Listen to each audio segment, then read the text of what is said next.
Good morning and welcome to Going to Work with Gena, which is an Inspiremercial for STEM students. I am Dr. Gena Henderson, and today is Martin Luther King's holiday.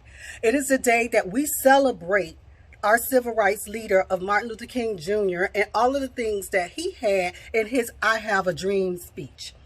Okay, and so we've been talking about integration, and so one of the things that Martin Luther King Jr. talked about May the 8th, 1967, was the integration of racial equality, social progress, and economic justice. And today, 53 years later, we are still fighting for the same things. And the reason I know this is because I was born May the 26th, 1967, and I'm 53.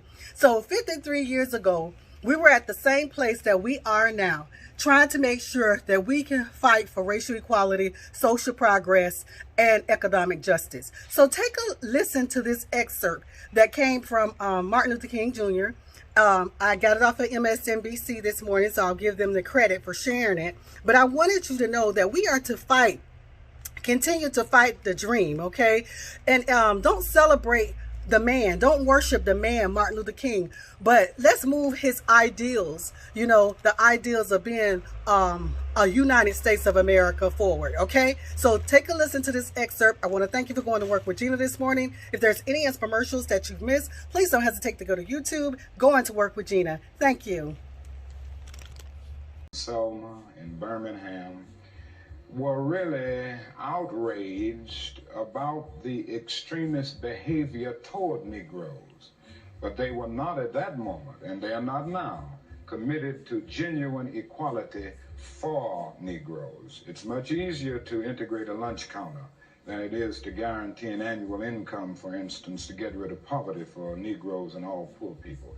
It's much easier to integrate a bus than it is to make genuine integration a reality and quality education a reality in our schools. It's much easier to integrate even a public park than it is to get rid of slums. And I think we are in a new era, a new phase of the struggle, where we have moved from a struggle for decency, which characterized our struggle for 10 or 12 years, to a struggle for genuine equality.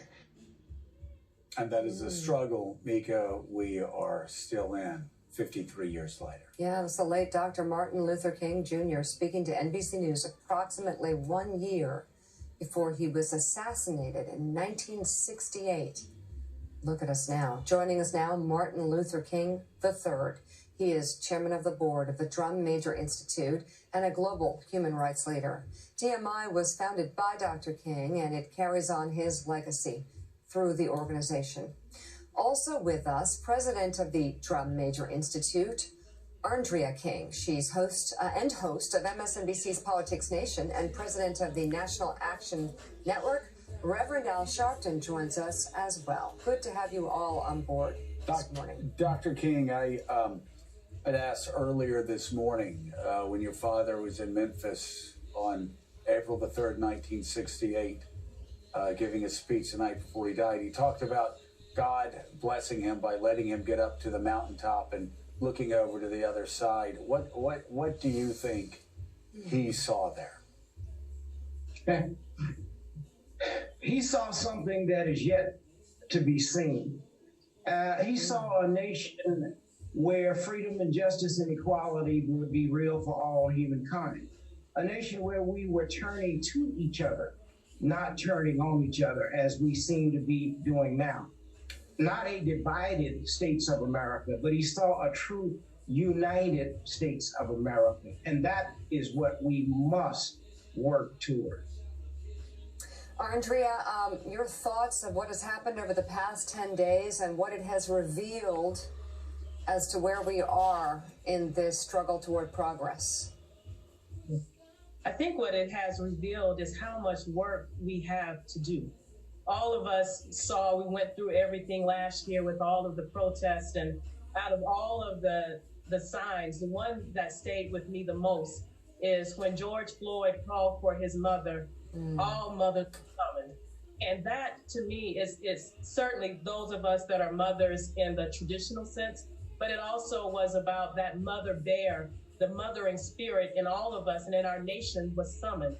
And what we have seen these past few days is how much more work that we have to do together. But in spite of it, I still am hopeful. I'm hopeful that we will this year finally find the strength to love and see the interconnectedness of us in all of life and truly live up to the ideals, not idolize Martin Luther King Jr., but for us to really live up to the ideals of Martin Luther King Jr. and create the beloved community.